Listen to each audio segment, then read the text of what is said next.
Ternyata genderuwo tadi tiba-tiba membalikkan badan.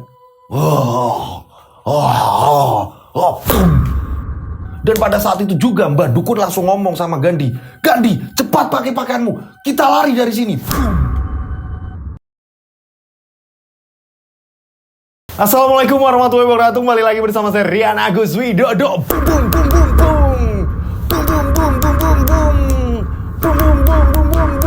Asik, banyak banget boomnya ya.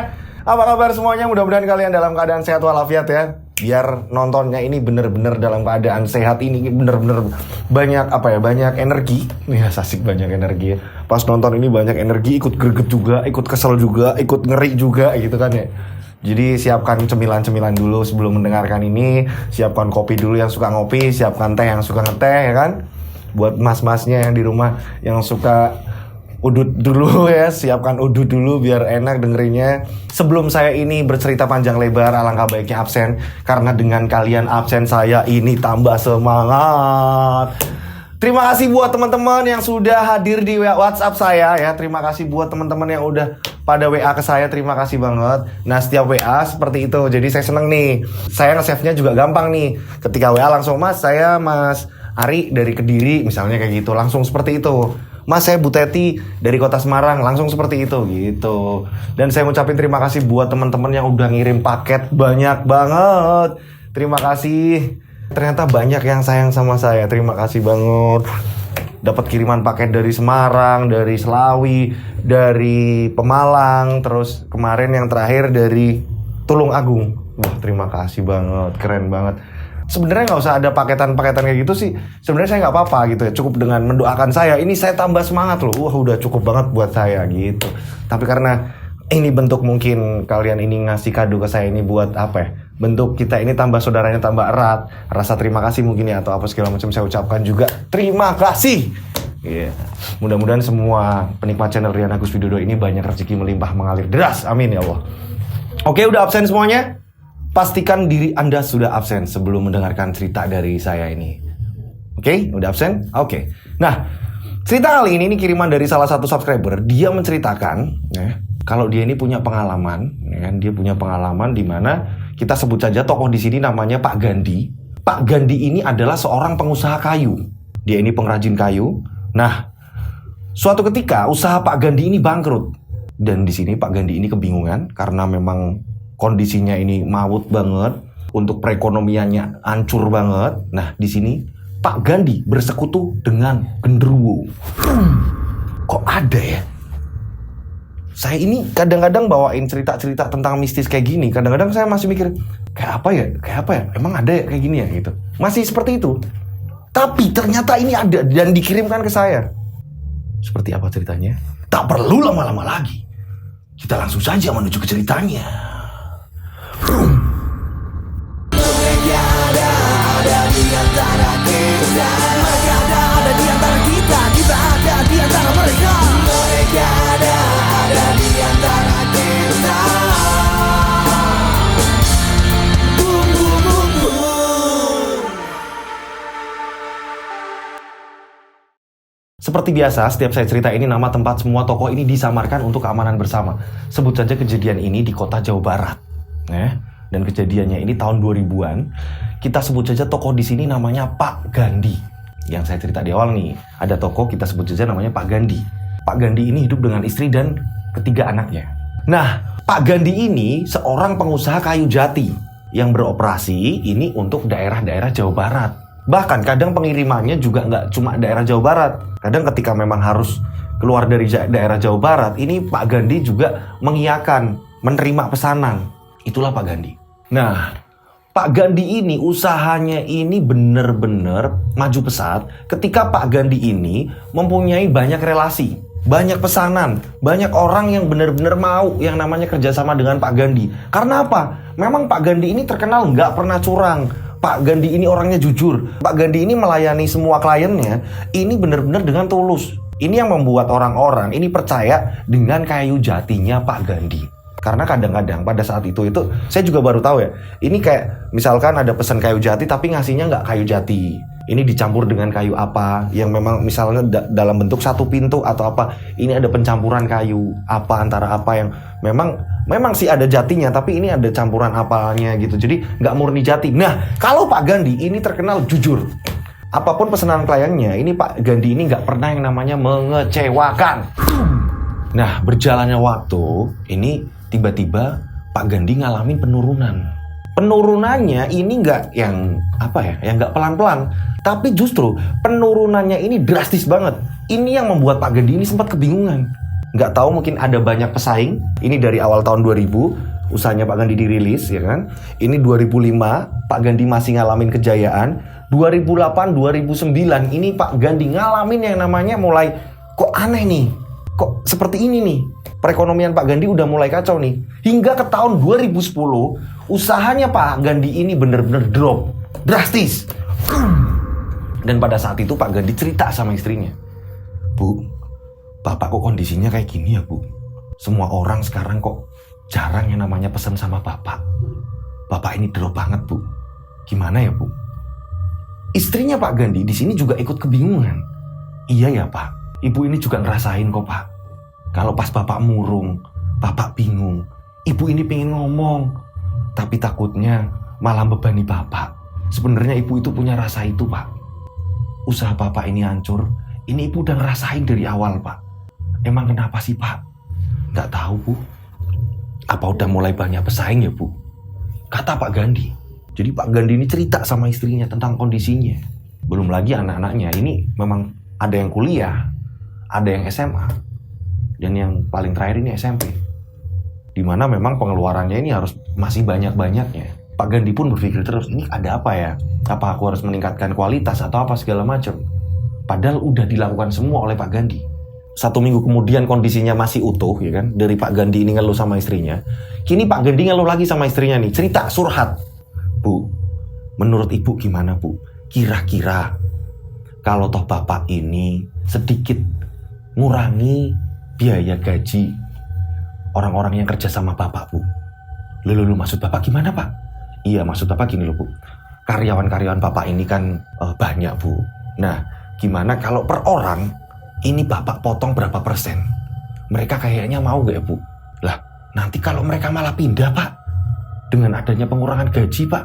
Nah itu tadi makanya ini Bapak ini sharing sama Ibu. Bapak ini kemarin ketemu temen ngasih saran seperti itu sih Bu. Makanya Bapak ini belum 100% yakin untuk melakukan tindakan ini Bu. Menurut Ibu kira-kira pas gak Bu? Gimana ya Pak? Ya coba aja dulu Bapak utarakan baik-baik dari hati ke hati ke mereka. Siapa tahu mereka mengerti kondisinya Bapak. Lagian Bapak ini juga gak pernah ngecewain mereka. Kata istrinya Pak Gandhi. Akhirnya Pak Gandhi mikir nih di sini. Pak Gandhi ini ke tempat pengelolaan kayu. Jadi dia ini memang rumahnya ini gak terlalu jauh juga. Ada tempat di mana gudang kayunya. Di situ banyak karyawan-karyawan. Ada yang motong kayu, ada yang ngebelah kayu, ada yang memang dia khusus ngukir, ada yang bikin pintu, kusen, segala macam. Ada komplit. Nah, pada saat itu Pak Gandhi ini datang ke mereka. Pak Gandhi ini membunyikan bel, di mana memang di situ ada bel. Kalau ada bel ini pertanda misalnya ada break atau ada arahan atau mungkin jam makan siang atau apa segala macam, itu Pak Gandhi menggunakan bel itu. Dan semua karyawan ini dengar, dengan bel itu karyawan dengar dan akhirnya karyawan ngumpul. Disinilah Pak Gandhi ini ngomong satu persatu ke karyawan.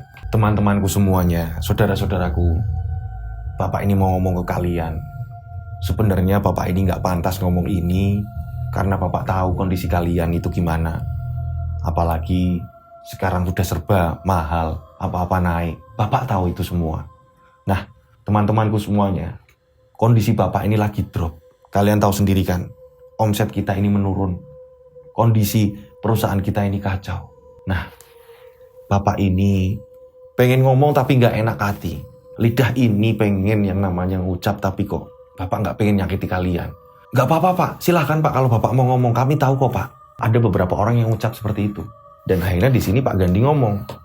Jadi gini, gimana kalau beberapa persen dari gaji biasa Bapak kurangin? Hanya beberapa persen saja. untuk meringankan perekonomian perusahaan kita. Bapak mohon kalian ini mengerti kondisinya. Dikurangin lagi. Ada yang ngertiin, ada yang enggak, segala macam. Ya gimana sih Pak, ini bayar kontrakan lah Pak, ada yang bayarin. Nah banyak itu yang asumsinya masing-masing nih. Ya ini Pak lah, ini buat inilah. Ada yang ngertiin. Iya kasihan ya juga Pak Gandhi juga. Ada yang seperti itu. Dan rata-rata dari beberapa puluh karyawannya ini hampir ada 30 orangan.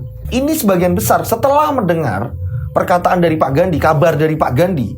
Ini sebagian karyawannya ini mengundurkan diri. Boom! Selang 2 hari mereka ini tiba-tiba pada ngomong sama Pak Gandhi, Pak saya mau mundur Pak. Maaf Pak. Pada ngomong seperti itu semua. Pak saya mau mundur Pak. Pak saya mau mundur Pak. Pak Gandhi kebingungan di sini. Loh Mas, emang nggak terima apa Mas dengan omongan saya? Pak, apa nggak terima dengan omongan saya? Pak maafin saya. Wah Pak Gandhi jelasin satu persatu. Tapi kebanyakan ini mengundurkan diri. Setelah itu Pak Gandhi benar-benar pusing, berat. Karyawan ini tinggal paling 8 atau 7 orang. Ini yang mungkin memang masih sayang sama Pak Gandhi. Dan mungkin mereka ini belum ada kayak beban hidup yang berat gitu kan. Yang akhirnya mereka nggak meninggalkan. Dan pada saat itu akhirnya Pak Gandhi ini cerita sama istrinya. Istrinya kaget mendengar beberapa karyawannya telah mengundurkan diri. Dengan kondisi seperti ini membuat Pak Gandhi depresi. Pak Gandhi ini kayak sering bengong, sering nggak pernah dapat orderan. Dan memang ketika Pak Gandhi ngecek, ya, tanya-tanya sama teman-teman, memang ternyata ini udah mulai banyak pengusaha kayu jati ini udah mulai banyak. Bertambahnya tahun ya kan, berjalannya waktu, ini ternyata banyak udah pesaing-pesaing Pak Gandhi. Belum sampai situ. Seminggu kemudian Pak Gandhi mendengar bahwa karyawan-karyawan yang terkenal pinter, cara kerjanya segala macam, ini justru malah pindah ke pesaing-pesaingnya. Dan pesaing-pesaingnya ini berani menggaji lebih dari tempatnya Pak Gandhi. Ini yang membuat Pak Gandhi semakin depresi. Gak kuat. Kok kayak gini ya? Aku harus gimana ini? Berat sekali ini. Ya itulah mungkin seorang pengusaha itu kadang ujiannya ini kan beda-beda dengan kita ya. Kalau mereka ini kan bermain dengan uang yang nominalnya ini besar ya Mas dia. Kayak apa ya? Berani gambling, berani apa, usaha apa gitu kan. Mungkin kalau kita ini pusingnya ujian, terus ngadepin hidup, sabar segala macam. Mungkin kalau sekelas Pak Gandhi ini kayak berat gitu kan. Karena uangnya ini ratusan juta.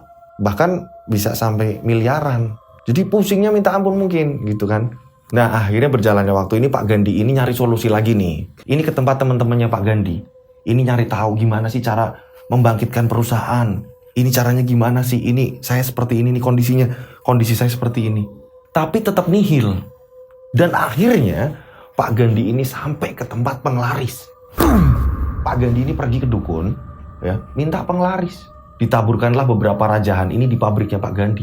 Tapi tetap saja tak ada kunjung perubahan atau apapun. Masih tetap hancur pabriknya. Dan ketika minjem uang buat modal apa, bikin usaha lagi atau apa segala macam, ini tetap aja nggak jalan. Justru malah nambah utang. Pak Gandhi bener-bener stresnya minta ampun. Kok jadinya kayak gini ya? Ini segala macam cara udah aku coba, tapi kok kayak gini ya? Astagfirullahaladzim. Gimana ya? Pak Gandhi mikir, aku harus gimana? Kondisinya seperti ini. Ya ampun. Karyawan-karyawan udah pada bubar. Tinggal beberapa orang. Kiri kanan nyari cara untuk membangkitkan perusahaan, tapi tetap saja nggak bisa. Nah, singkat cerita, orang-orang yang pernah minjemin uang ke Pak Gandhi ini pada datang nagih. Mana Pak? Ini udah tepat harinya loh. Saya butuh uang juga, saya butuh uang puteran. Katanya Bapak ini pinjam sebentar. Tapi kok kondisinya kayak gini, lama, kayak gini segala macam. Ini nilainya, jumlah nilainya ini bener-bener, ini ratusan juta gitu ya. Ini baru per orang. Datang lagi orang yang lain, datang lagi orang yang lain. Ini membuat Pak Gandhi semakin, wah kepalanya stres banget nih. Kepalanya ini berat banget nih. Dan akhirnya Pak Gandhi ini menemui sisa karyawan tadi. Yang jumlahnya mungkin tinggal 7 atau 8 gitu kan ya. Nah Pak Gandhi ini ngomong sama mereka. Mas-mas, semuanya, abang-abang, bapak-bapak semua. Kalau toh memang saya ini kejam, dibilang kejam ya.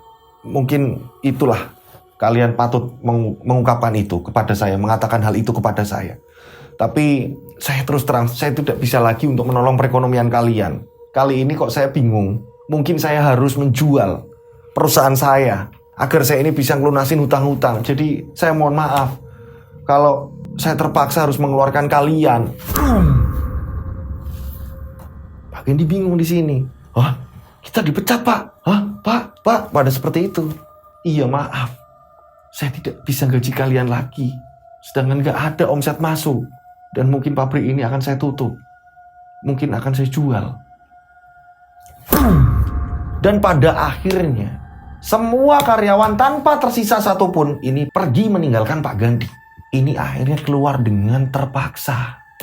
Dan benar Pak Gandhi udah nutup pabriknya. Dan di situ memang Pak Gandhi ini kayak nulis nomor yang ditempel di tempat pabriknya ini. Memang pabrik ini pengen dijual atau gimana. Pak Gandhi ini udah pusing banget.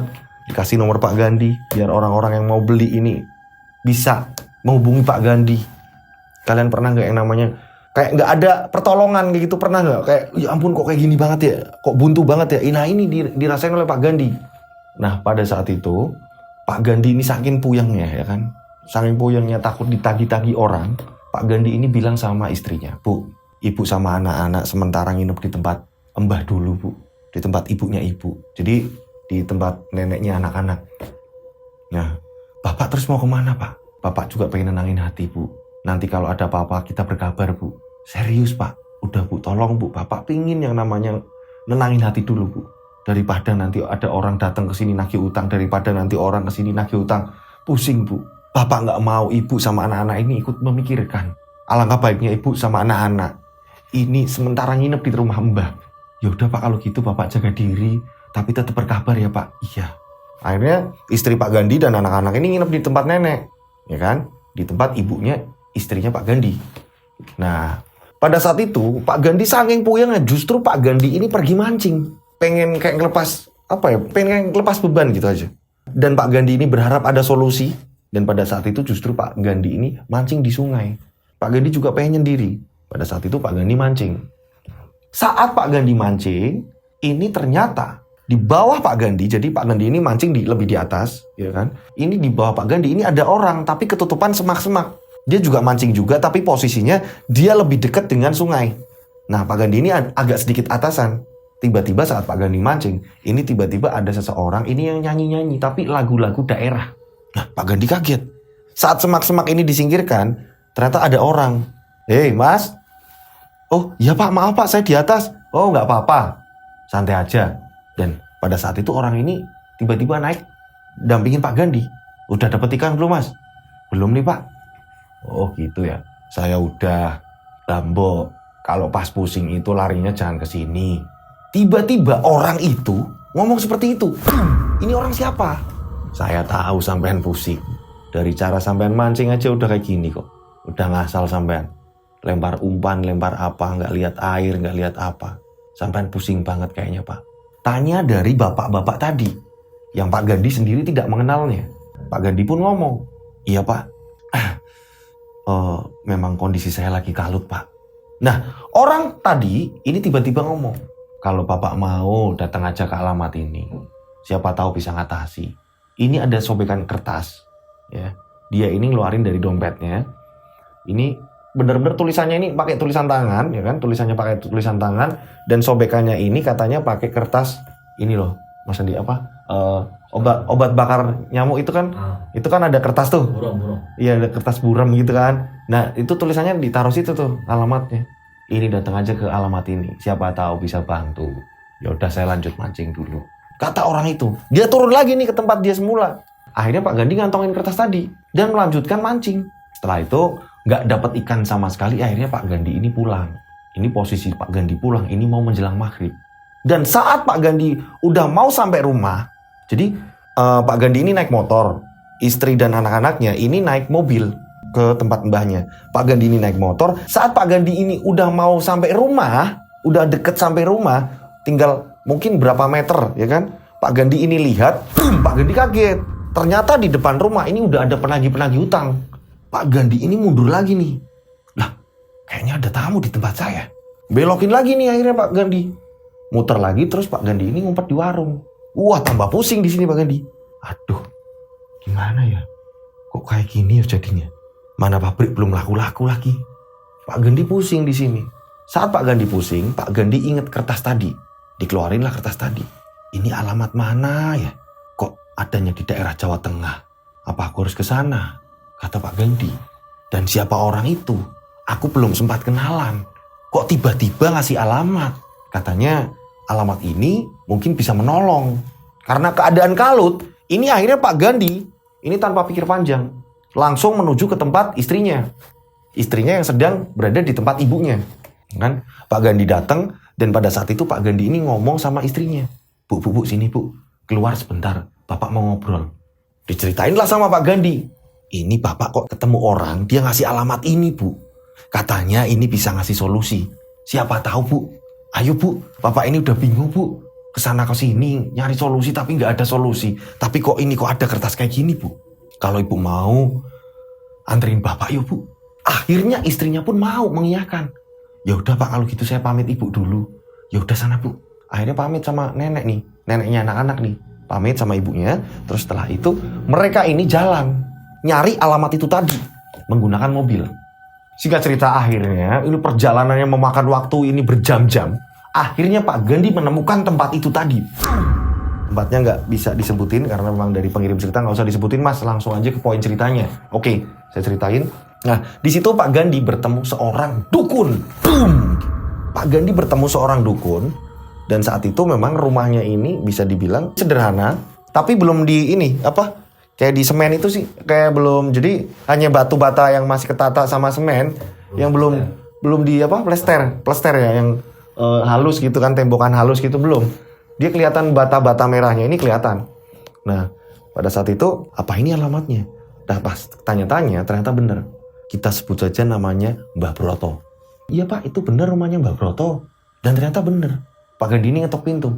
Dek, assalamualaikum. Waalaikumsalam. Silakan masuk. Cari siapa?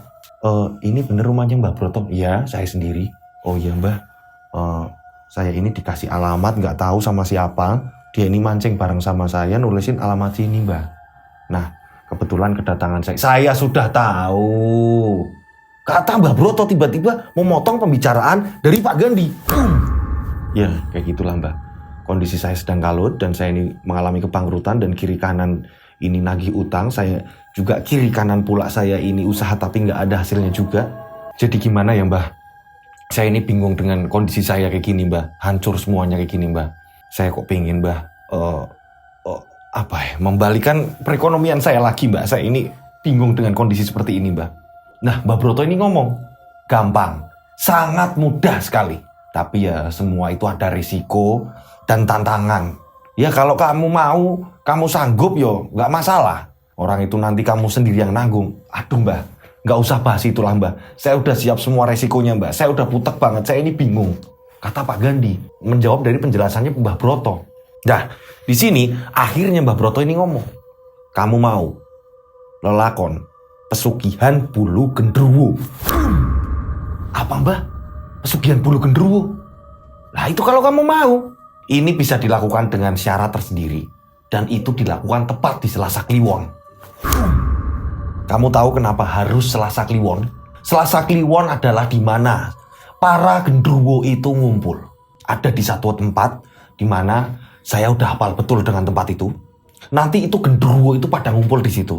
Gampang sekali untuk kamu menuju ke pesugihan itu tadi. Nah, tinggal mengambil bulu dari gendruwo itu yang agak ada tantangan. Siap kamu. Yo, yang penting saya dikasih arahan, Mbah. Saya manut, Mbah. Nah, yang pastinya ini ada maharnya. Dan maharnya ini nggak main-main. Kalau kalian mau nanti saya siapkan ugo rambenya. Semuanya. Kalian kesini tinggal datang bawa badan saja. Sepakat? Akhirnya, karena Pak Gandhi ini udah kalut banget, akhirnya Pak Gandhi mengiyakan berapapun itu. Nah, akhirnya Pak Gandhi ini berunding. Pak Gandhi ini berunding dengan istrinya dan istrinya pun, ya terserah Bapak, Pak. Ini semua balik lagi ke Bapak. Bu, harta kita ini tinggal mobil.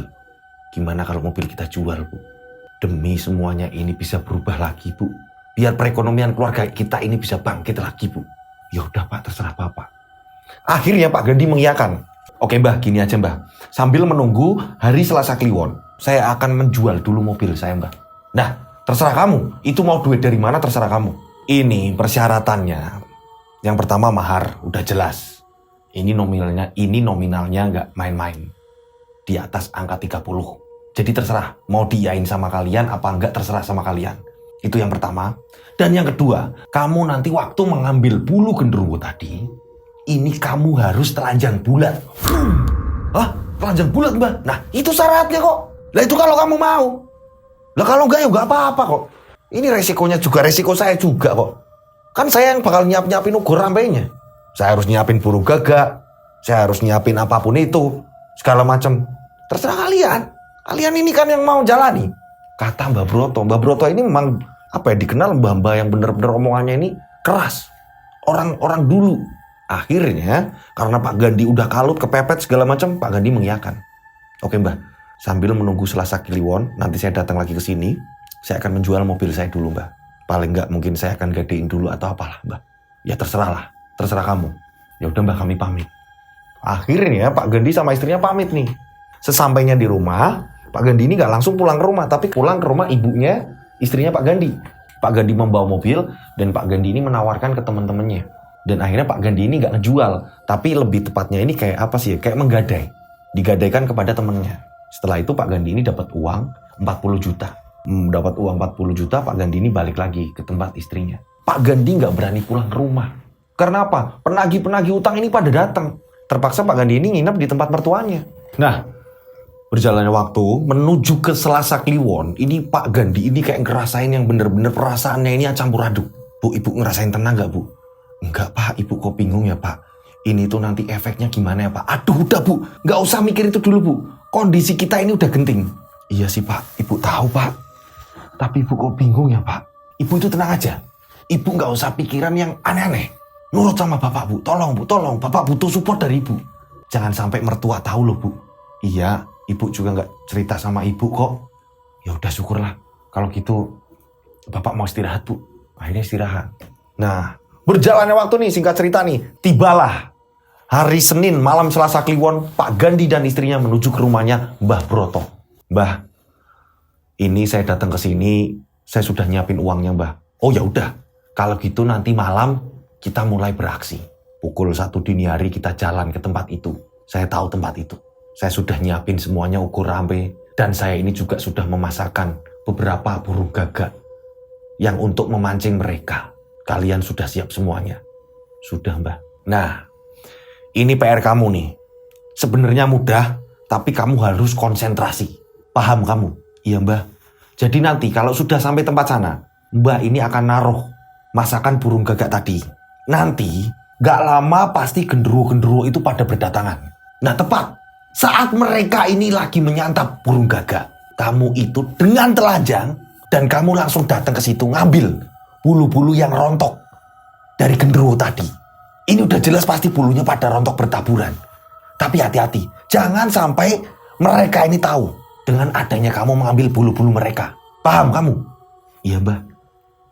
Bu, gimana ya Bu? Udahlah Pak, nurut aja Pak. Ibu nggak ngerti Pak. Iya Mbah, saya nurut Mbah, saya manut Mbah. Ya udah kalau gitu, kita tunggu waktunya. Nah, singkat cerita tibalah pukul 1 dini hari. Mbah Broto pun ngomong, ayo kita berangkat. Akhirnya mereka ini berangkat nih, lewat belakang rumahnya Mbah Broto. Ini jalan, ini bener-bener kiri kanan ini udah hutan. Kayak bener-bener masuk ke arah hutan itu tadi. Dan jalanannya itu bener-bener panjang. Kurang lebih memakan waktu, ini setengah jam mereka jalan. Bener-bener istrinya Pak Gandhi ini ketakutan banget dengan suasana yang bener-bener hanya suara jangkrik. Ini di hutan yang lebat dan gelap banget. Ingat jangan pakai senter. Udah ikutin saja saya. Mbah Broto ini jalan di depan. Singkat cerita akhirnya sampailah. Di situ terlihat ada pohon gayam. Nah, Mbah Broto tiba-tiba berhenti. Itu ada pohon gayam. Nanti saya taruh masakan burung gagak ini tepat di bawah pohon gayam. Kalian tunggu di sini. Nanti saya kasih aba-aba. Nah, akhirnya Mbah Broto ini jalan nih. Sekitar 10 meter Mbah Broto ini naruh masakan burung gagak yang udah dimasak sama Mbah Broto ini. Burung gagak yang benar-benar udah mateng. Aromanya ini benar-benar mungkin untuk genderuwo ini benar-benar kayak menggiurkan. Ini ibaratnya ini syarat untuk memanggil. Terus Mbah Broto ini balik lagi nih ke arah mereka. Dan Mbah Broto ngomong, ingat, nanti kalau genderuwo-genderuwo tadi sudah datang, kamu mulai buka baju semuanya. Tanpa sehelai nempel di tubuh kamu. Paham? Tanpa sehelai kain pun. Paham? Nah, setelah itu kamu jalan ke arah genderuwo itu. Tapi ingat, tapi tidak menampakkan semua kakimu. Kamu harus jinjit. Sesampainya di sana, kamu ambil bulu-bulu itu. Rontokan bulu-bulu genderuwo nanti akan bertaburan di situ. Iya mbah, siap mbah. Ya udah, saya ada di jauh kalian. Saya akan mengamati. Kamu sebagai istri kamu hanya di sini. Gak usah kemana-mana. Mbah saya takut mbah, kalau gak bareng sama mbah. Kata istrinya Pak Gandhi. Nurut. Kamu di sini. Kamu, Gandhi, kamu ada di sebelah sana. Copot pakaian kamu. Dan mbah ada di sana. Udah kamu tunggu. Jadi kayak ngebentuk segitiga nih. Pohon gayam ini ada di tengah-tengah. Nah saat itu mbahnya juga baca mantra nih. Baca mantra pemanggil genderuwo. Dan Pak Gandhi sudah bugil. Tanpa sehelai satupun baju. Nempel, nggak ada. Nah, singkat cerita, setelah mbahnya ini udah baca ritual ya, baca mantra segala macam. Ini tiba-tiba, ini muncul angin yang sangat kencang sekali. Semua pohon-pohon di sini, daun-daun ini bertaburan. Bener-bener angin kencang banget. Ini bener-bener kayak mau ada hujan angin. Nah di sini istrinya Pak Gandhi ini ketakutan sekali. Nggak bisa lihat kiri kanan. Bener-bener kondisinya ini gelap. Nah pada saat itu Pak Gandhi ini bener-bener udah siap nih. Dan gak lama kemudian tiba-tiba Pak Gandhi mendengar suara araman genderuwo. Deng, deng, deng, deng. Jejak kakinya ini benar-benar menggetarkan alam. Ter, ter. Kakinya genderuwo ini tepat di sebelah kanannya Pak Gandhi. Ter. Pak Gandhi melihatnya sendiri. Ter. Dia lewat di sampingnya nih genderuwo. Ter. Ada beberapa genderuwo yang ngumpul dari sudut manapun. Ini tepat di samping istrinya Pak Gandhi ini, tepat kaki genderuwo juga. Ter. Ter. Menuju ke masakan burung gagak tadi. Nah, ternyata ini yang ngumpul ada 3 genderuwo. Ini mukanya serem-serem banget. Merinding aku. Ini mukanya serem-serem banget. Dan pada saat itu, genderuwo tadi ini makan dengan lahap. Saat itulah, Pak Gandhi langsung menuju ke belakang genderuwo itu tadi. Jalan dengan berjinjit. Dan tepat, benar. Ketika genderuwo pertama ini lagi makan dengan lahap burung gagak itu tadi, ada beberapa bulu yang rontok ini jatuh. Diambillah sama Pak Gandhi dengan pelan-pelan. Diambillah satu. Genderuwo tadi ini makan dengan lahap, tidak tahu adanya Pak Gandhi di belakang. Dan akhirnya Pak Gandhi pun menuju ke genderuwo yang kedua. Pak Gandhi dengan rasa takut. Pak Gandhi mengambil beberapa helai yang rontok bulu dari genderuwo tadi. Diambil. Nah, kini tinggal genderuwo yang terakhir. Pak Gandhi ini mendekat nih. Tapi anehnya, genderuwo yang terakhir ini genderuwo yang paling besar. Genderuwo yang paling besar tadi justru tidak rontok bulunya. Berarti di sini Pak Gandhi harus mencabut bulu genderuwo tadi. Dan ternyata benar. Pak Gandhi mendengar suara tepukan tangan ke tanah. Ini pertanda dari dukun. Ini dukun ini ngasih tahu, Gandhi cabut. Gandhi cabut pelan-pelan, Gandhi cabut pelan-pelan. Nah, pada saat itu, Pak Gandhi terpaksa nih. Ketika Pak Gandhi ini mau nyabut, ternyata genderuwo tadi tiba-tiba membalikkan badan. Dan ternyata genderuwo tadi ini berasa ada seseorang yang ada di belakang genderuwo tadi. Dan genderuwo mengembalikan badan ini tepat saling berhadapan antara Pak Gandhi dan genderuwo tadi yang paling besar. Ini saling tatap-tatapan. Semua genderuwo akhirnya pada tahu.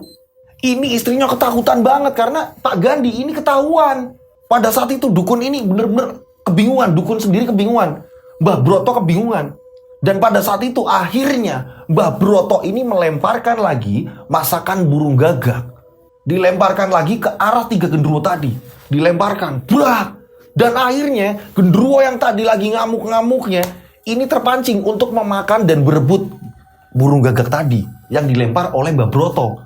Dan pada saat itu juga Mbah Dukun langsung ngomong sama Gandhi. Gandhi, cepat pakai pakaianmu. Kita lari dari sini. Hah, Mbah, tapi Mbah, saya belum dapat bulunya, Mbah. Sudah jatuhkanlah. Jatuhkanlah bulu-bulu itu tadi, jatuhkanlah. Akhirnya bulu yang udah di tangan Pak Gandhi langsung dijatuhkan oleh Pak Gandhi. Dan Pak Gandhi langsung buru-buru memakai pakaian dan langsung Pak Gandhi ini lari. Lari sama istrinya. Begitu juga dengan Mbah Dukun. Lewat sini, kalian lewat sini. Diarahkan oleh Mbah Dukun. Dan akhirnya mereka sampai ke rumah Mbah Dukun tadi. Nah setelah sesampai di rumah Mbah Broto ini ngomong, aduh, kok jadinya kayak gini ya? Kamu itu tadi ngapain? Kok kamu tidak cepat? Gerakan kamu itu gak cepat. Sedangkan burung gagak mereka ini udah habis. Untung saya ini bawa satu. Saya tahu, ini jaga-jaga kalau gagal. Ternyata bener kan gagal. Aduh Mbah, lah tapi nanti uang saya atau gimana segala macam. Yang penting kalian selamat dulu. Jangan mikirkan harta dulu. Ini bisa-bisa kamu ini diserang makhluk lain. Karena mereka ini udah pada tahu kamu. Aduh Mbah, gimana ya Mbah? Nah istrinya Pak Gandhi jadi panik juga. Pak gimana ya Pak? Ibu takut Pak. Udah Bu, Bapak juga takut. Tapi gimana ini Mbah? Istri saya jadi takut kayak gini Mbah. Nanti kamu waktu pulang kamu bawa bambu ini, sakuin di celana kamu. Takutnya nanti ada makhluk-makhluk yang lain menyerang kamu. Paham kamu? Kamu utamakan dulu keselamatan kalian. Paham? Ya Mbah. Nah, terus Mbah, ini masalah pesugihan ini jadinya gimana Mbah? Kamu pengen nyawa kamu melayang? Apa pengen kaya? Ritual masih bisa dilakukan kapanpun. Utamakan nyawa kalian dulu. Iya Mbah. Akhirnya Pak Gandhi ini menerima potongan bambu kuning. Ini dimasukin ke dalam sakunya Pak Gandhi. Dikasih sama dukunnya. Nah, singkat cerita, akhirnya Mbah Broto ini menyarankan untuk lekas pulang mereka. Karena kalau mereka ada di situ, mereka ini masih dalam bahaya. Nah, akhirnya Mbah Broto pun ngomong, sudah, mumpung belum subuh kamu lari. Kamu cepat-cepat pulang. Nah, akhirnya Pak Gandhi mau gak mau dengan rasa takutnya ini, karena pengen selamat juga kan ya. Takut ada genderuwo segala macam, takut ada makhluk-makhluk yang lain menyerang. Akhirnya Pak Gandhi dan istri ini segera pamit pulang. Dan tepat saat Pak Gandhi ini mengendarai motor dengan kecepatan yang sangat cepat ya kan ya. Karena benar-benar takut kondisinya. Ini tiba-tiba, boom, tepat di hadapan Pak Gandhi. Di tengah jalan ini ada ular menghadang. Boom. Konon katanya kalau dihadang ular, itu akan ada pertanda buruk. Ini ular besar, tiba-tiba ada di tengah-tengah jalanan. Dan saat Pak Gandhi ini mau menghindar, justru ular tadi ini seakan-akan kayak mau nutupin jalan Pak Gandhi. Pak Gandhi ke kanan, kepala ular tadi ke kanan. Pak Gandhi ke kiri, ular tadi ngikutin ke kiri. Terus menerus seperti itu. Dan gak lama kemudian, boom, tiba-tiba ular tadi menghilang. Hah, Bu, ular tadi kemana Bu? Bu, ular tadi kemana? Ayo Pak lanjut Pak, Ibu takut Pak. Pak lanjut Pak. Akhirnya lanjut lagi nih. Dan tepat, gak lama kemudian, mungkin sekitar 10 menit, ini jalanan masih sepi. Tepat di tempat sepi banget, gak ada orang satupun. Ini ada pertigaan. Saat tepat di pertigaan tadi, tiba-tiba Pak Gandhi dan istrinya dikagetkan. Boom! Bu, itu depan ada apa ya Bu? Bu, itu depan ada apa ya Bu? Ternyata ini ada makhluk hitam-hitam tinggi besar, ya kan? Dengan tampilan bener-bener, ini dibilang genderuwo enggak, tapi bener-bener gak jelas. Tampilannya ini gak jelas, cuma hitam-hitam besar. Kayak apa ya? Kayak bayangan-bayangan hitam besar. Ini bener-bener ada di tengah-tengah pertigaan. Bu. Akhirnya mereka berhenti. Di sini Pak Gandhi akhirnya berdoa sebisa-bisa Pak Gandhi. Begitu juga istrinya, Bu, berdoa Bu, berdoa Bu. Bu, Bapak bingung Bu, Bapak bingung. Sama Pak Ibu juga takut. Bayangan hitam yang tinggi-tinggi besar tadi, ini benar-benar kayak seolah-olah ini kayak ngejagain ketiga sudut jalanan tadi. Yang ke kiri, yang ke kanan, dan yang di tengah. Ini ada semua. Ini tepat di pertigaan. Pak Gandhi ini bingung, ini mau ke kiri apa mau ke kanan. Tapi mereka ini udah ngejagain. Nah, pada saat itu berhenti, Pak Gandhi ini nekat, Bu. Gimana kalau Bapak ini matikan lampu, Bu? Bapak nggak ngerti, Bu. Hanya itu yang Bapak bisa lakukan, Bu.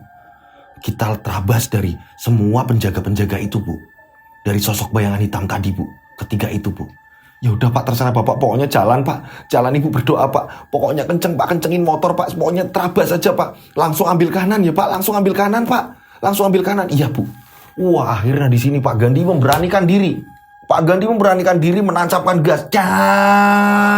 Jarak antara kepertigaan ini kurang lebih 15 meter nih. Menuju ke pertigaan tadi. Pak Gandhi langsung gas belok kanan. Pak Gandhi ini langsung labas belok kanan. Las. Boom. Pak Gandhi dan istrinya ini terlepas dari hadangan 3 makhluk hitam-hitam tadi. Dan gak lama kemudian setelah Pak Gandhi ini berhasil melewati mungkin kurang lebih 10 meter dari makhluk-makhluk tadi, istrinya Pak Gandhi ini menengok ke belakang, memastikan bahwa ini ngejar nggak. Dan saat istrinya nengok ke belakang, boom! Ternyata ini ketiganya ini benar-benar berubah jadi genderuwo. Dengan jelas, dengan jarak pandang ini masih hanya beberapa meter ya. Ini istrinya Pak Gandhi dengan jelas, lah iya benar kok Pak, mereka ini genderuwo Pak. Boom! Ternyata genderuwo yang ada di dalam hutan tadi menghadang mereka. Pak Gandhi terus nancep gas. Dan gak lama kemudian tibalah di pemukiman warga. Boom! Sudah mulai ada warga. Ada warga yang udah mulai aktivitas. Ini sampai pukul jam 4 pagi loh. Disinilah Pak Gandhi dan istrinya ini baru bisa menghela nafas. Alhamdulillah. Aduh ya Allah. Aduh Pak. Ibu takut Pak. Nggak laki-laki Pak. Ibu putih Pak. Ibu putih Pak. Dan singkat cerita akhirnya sampailah ke rumah. Ini ke rumah mertuanya Pak Gandhi nih. Belum berani ke rumah sendiri. Di sini mertuanya juga bingung. Pada saat itu mertuanya ini nanya. Ibunya, istrinya Pak Gandhi ini nanya. Kalian dari mana? Kok kayak orang ketakutan kayak gitu? Gak apa-apa Bu, kami baik-baik saja kok. Serius kamu, Gandhi? Iya Bu, gak apa-apa Bu, aman Bu. Nah, ini menyembunyikan semuanya ini dari ibunya, istrinya Pak Gandhi, dari mertuanya. Agak siangan dikit, ya kan? Disinilah Pak Gandhi ngomong sama istrinya. Bu, udah. Kita gak perlu yang seperti ini nih lagi. Loh, bukannya ini semua kemauan Bapak. Ibu ini sebagai istri cuma nunut, ikut. Apapun itu kan kembali kemauannya Bapak sih Pak. Iya Bu, maafin Bapak ya Bu yang udah hilaf. Lah terus gimana Pak? Semuanya ini. Udah Bu, yang penting nyawa kita selamat Bu. Pokoknya Bapak nggak mau ulangi hal-hal seperti itu lagi Bu. Semalam Bapak ini takut banget Bu. Pak jangan keras-keras nanti Bu tahu. Iya Bu, Bapak tahu itu. Bapak takut banget Bu. Ya udah gini aja Bu. Ibu masih mau kan nemenin Bapak? Ya mau lah Pak. Mau apa lagi Bapak? Maksud Bapak gini Bu, Bapak mau menjual pabrik itu. Pabrik Bapak mau Bapak jual untuk menutup semua hutang-hutang. Syukur-syukur kok ada sisa. Bapak pengen buka usaha dari nol Bu, walaupun kecil-kecilan. Gak apa-apa kan Bu? Gak apa-apa Pak. Udah mending seperti itu aja Pak. Dan pada akhirnya Pak Gandhi ini menjual pabriknya dengan harga yang memang pada saat itu dijual susah. Dan akhirnya Pak Gandhi ini menjual dengan harga murah. Untungnya setelah pabriknya dijual, untungnya masih bisa untuk melunasi hutang-hutang Pak Gandhi. Bahkan untungnya lagi, ini masih ada untung-untungnya lagi nih. Untungnya lagi masih ada sisa. Mobil udah ketebus dan ada sisa berapa juta. Setelah mengembalikan hutang-hutang ini, Pak Gandhi memulai usaha baru. Karena memang Pak Gandhi ini pintar ngukir kayu atau segala macam. Pak Gandhi ini usaha kecil-kecilan, bikin jendela kecil, bikin papan-papan, bikin lemari-lemari kecil. Dengan tangannya Pak Gandhi sendiri. Karena memang Pak Gandhi ini memang basically-nya ini memang benar-benar pemahat, pengukir, pengrajin segala macam. Yang akhirnya punya karyawan banyak gitu kan. Nah, sekarang kondisinya Pak Gandhi ini kayak benar-benar usaha dengan tangannya Pak Gandhi sendiri. Dan tidak akan mengulangi perbuatan pesugihan lagi. Boom! Memang benar-benar gagal. Nah, singkat cerita berapa bulan kemudian Pak Gandhi ini bertemu dengan kayak orang yang lebih tahu agama gitu kan ya. Bisa dibilang kayak Pak Ustadz gitu kan ya. Pak Gandhi ini menceritakan kisahnya Pak Gandhi ini. Dan Pak Ustadz itu bilang, untung kamu gak diterusin. Coba kamu diterusin. Ini masih untung. Hanya pabrik yang hilang. Lah kalau nyawa yang hilang, anak-anakmu yang gak ada, mau gimana kamu? Iya Pak Ustadz. Ya, untungnya kok saya ini berhasil berhenti, kata Pak Gandhi. Dan Pak Ustadz itu bilang, jangan sampai seperti itu lagi. Dengan apa adanya kita bekerja aja. Sudah, cukup. Sekuat tenaga kita. Tuhan akan beri jalan kok. Pak Gandhi pun mengiyakan dan Pak Gandhi pun bertobat. Minta maaf sama Allah karena secara gak langsung ini kayak menyekutukan Allah. Ini kayak gak percaya dengan takdirnya Allah. Gak percaya dengan rezekinya Allah. Nah disinilah Pak Gandhi ini bertobat. Dituntun sama seorang ustadz. Dan akhirnya sampai sekarang Pak Gandhi ini usahanya ini berjalan. Udah mulai jalan lagi. Ini tahun-tahun ini. udah berjalan dan mempunyai 2 karyawan. Tapi memang nggak buka pabrik yang begitu besar, enggak. Ada 2 karyawan yang memang kondisinya udah mulai stabil lagi. Pak Gandhi ini mengirimkan cerita ke saya, dan Pak Gandhi ini bersabar sesuai dengan urutan ceritanya. Terima kasih yang kita sebut saja namanya Pak Gandhi. Terima kasih Pak udah bersabar nungguin cerita ini dibawakan. Dan akhirnya saya bisa membawakan untuk penikmat channel Rian Agus Widodo. Dan Pak Gandhi sendiri, yang kita sebut saja Pak Gandhi ini berpesan bahwa jangan sampai kita melakukan hal konyol-konyol seperti itu. Ini sebuah contoh Mas. Mudah-mudahan semua penikmat channelnya Mas Rian ini bisa dijadikan pembelajaran Mas. Jangan sampai kita tergiur dengan hal-hal yang seperti itu Mas. Itulah pesan dari Pak Gandhi. Nah, selesailah cerita dari keluarganya Pak Gandhi. Mudah-mudahan di sini ada edukasi yang dimana yang baik diambil, yang nggak baik dibuang. Ya, itu kiriman dari yang kita sebut saja namanya Pak Gandhi. Terima kasih saya mau ucapkan buat teman-teman yang udah ngirim cerita, dan mohon bersabar yang ceritanya ini belum kebaca. Dan buat kalian yang belum ngirim cerita, silakan masih dibuka terus. Kalian ngirim cerita ke saya, caranya gampang banget. Kalian DM ke Instagram saya @dodosinjo, atau kalian bisa WA ke saya. Seperti biasa, kalau WA dikasih nama dan nama kota langsung ya. Jangan, hai Mas Dodo, Assalamualaikum, atau tanda tanya, atau apa segala macam habis itu ngilang gitu ya. Alangkah baiknya walaupun saya ini belum ngebales, itu langsung dikasih nama dan nama kota. Oke? Dikasih nama dan nama kota. Ini WhatsApp saya. 085870433336. Dikasih nama dan nama kota. Biar saya ini langsung nge-save. Kita saling save kontak, kita langsung simpan kontak, dan kalian ini bisa langsung dapat pemberitahuan ketika ada tayangan baru di status WA saya. Gitu. Oke, mudah-mudahan kalian yang di rumah ini, saya berdoa terus selalu diberi kelancaran rezeki, amin ya Allah. Selalu diberi kesehatan dan selalu dilindungi Allah Subhanahu wa taala. Akhir kata saya Rian Agus Widodo mengucapkan wassalamualaikum warahmatullahi wabarakatuh. Mereka ada di antara kita. Mereka ada di antara kita. Subscribe channel Rian Agus Widodo, kisah misteri. Mereka ada di antara kita. Nyalakan lonceng, notif, tinggalkan komen, share. Mereka ada di antara kita. Mereka ada di antara kita. Kita ada di antara mereka. Mereka ada di antara kita. Mereka ada di antara kita. Mereka ada di antara kita. Kita ada di antara mereka. Mereka ada di antara kita.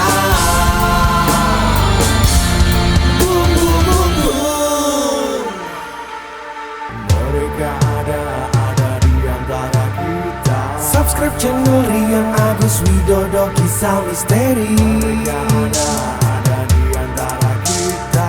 Nyalakan lonceng, notif